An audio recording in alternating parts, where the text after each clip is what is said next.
Je vous en parle depuis des années. Il y a une entreprise suisse à l'origine qui s'appelle EcoRobotics qui est très en avance sur tout ce qui est, on va dire, automatisme, précision de pulvérisation. Et justement, dans le cadre donc, de ce salon Agritechnica 2025, Xavier, on va se tutoyer, on va attaquer peut-être avec 3 mots-clés très directement. Le premier mot-clé, ça va être technique. S'il fallait résumer en une phrase ce que vous proposez aujourd'hui, c'est quoi ? Alors, bonjour à tous. Aujourd'hui, on délivre des résultats agronomiques à nos clients. Voilà. Je résumerai le EcoRobotics à une seule phrase et c'est celle-là. Alors, si jamais on n'a pas compris, effectivement, c'est avant tout quand même un engin qui est capable de pulvériser avec des buses qui sont capables d'appliquer le produit ou pas de façon très précise, avec une conception qui est quand même assez particulière. Alors la conception de la machine, effectivement, donc on a un outil de 6 mètres qui se attelle à un tracteur avec une cuve à l'avant et effectivement la machine avance à 7,2 km/h et à cette vitesse-là on est capable de détecter la plante, les adventices et appliquer précisément là où on veut et ce que l'on souhaite. Alors Xavier, pour expliquer un peu ce que tu voulais dire, c'est qu'aujourd'hui on est capable, enfin vous êtes capable de traiter plante par plante et peut-être d'emmagasiner un certain nombre de données pour demain pouvoir travailler non plus à la parcelle, mais plante à plante ? Alors aujourd'hui, voilà, on le fait déjà. Nos machines sont toutes équipées d'un système qui leur permet de remonter toutes les informations des images qui ont été prises, stockées et qui nous servent à faire des cartes d'application que nous remettons à nos clients, évidemment, auxquelles ils ont accès et qui nous permettront dans l'avenir d'avoir différents niveaux d'informations, différentes couches à proposer à nos clients, oui. Alors, j'ai suivi une conférence, c'était très intéressant, vous parlez d'intelligence artificielle. Est-ce réellement de l'intelligence artificielle ou est-ce que c'est un peu un coup de com'? Non, alors on est vraiment sur de l'intelligence artificielle, c'est-à-dire que nos algorithmes sont développés en base d'images qui sont labellisées et en fait on leur apprend le contexte, on leur apprend à détecter la forme individuelle des plantes et ça c'est un code qui est mis dans chaque machine et chaque machine est capable de travailler offline avec un code spécifique. Donc c'est un système effectivement qui à la base, comme toute intelligence artificielle, part de la donnée, data, de la culture, différents types de sols, différents stades de développement des plantes.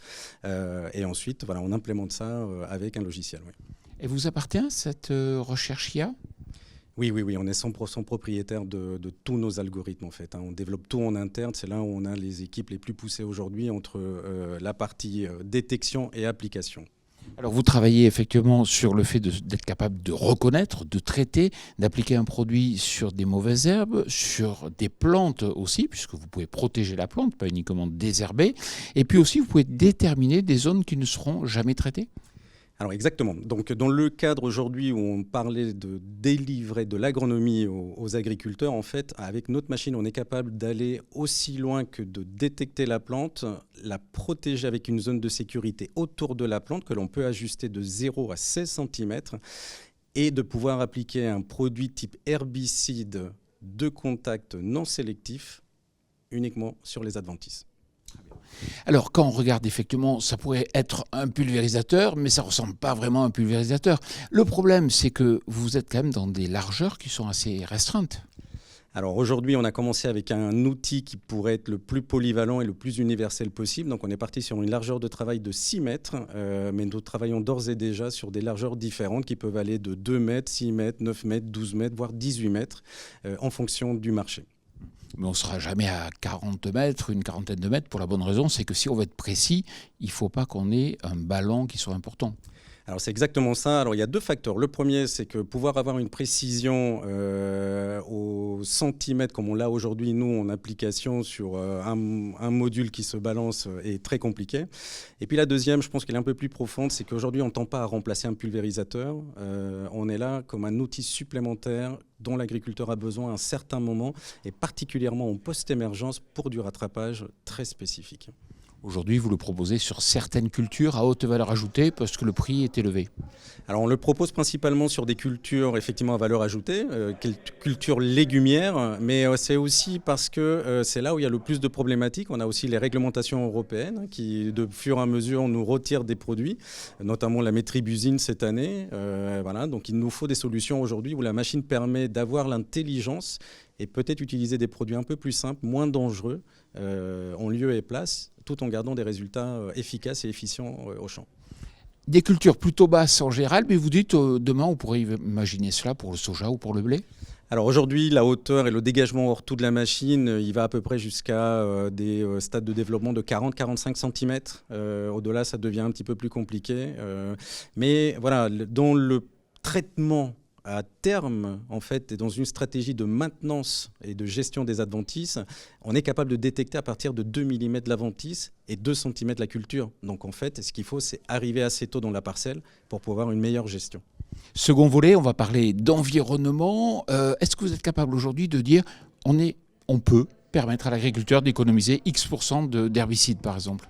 Alors, sur les plus de 250 000 hectares que nous avons traités à aujourd'hui en Europe et dans le monde, l'économie moyenne de nos agriculteurs est plus de 70%. Quel que soit le mode d'utiliser, j'applique sur la plante avec forte densité, j'applique sur les mauvaises herbes avec forte densité.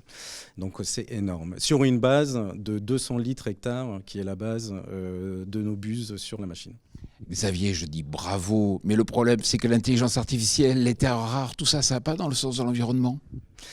Non, mais ça contribue quand même à permettre à nos agriculteurs aujourd'hui de continuer à produire et surtout de supporter la pression environnementale qui est quotidienne chez eux. Donc aujourd'hui, c'est une machine qui leur permet d'aller dans un champ, en toute conscience, pouvoir traiter sans avoir être incriminé par ou les voisins ou le public.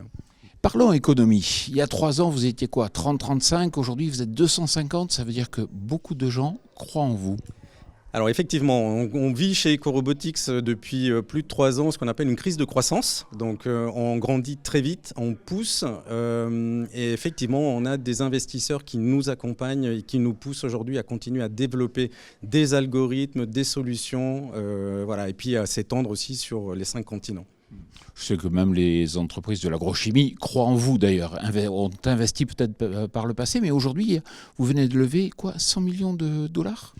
Aujourd'hui, on vient de terminer un tour de financement D, effectivement, qui nous a apporté 100 millions de dollars sur la table et qui va continuer à nous permettre de travailler sur la technologie. Et je vais le dire aussi, on travaille en étroite relation avec beaucoup d'agrochimie qui voient dans notre solution la possibilité d'obtenir des homologations par extension ou simplement des homologations par émergence pour pouvoir continuer à désherber, notamment dans les parcelles. Ça sera quoi la prochaine étape ?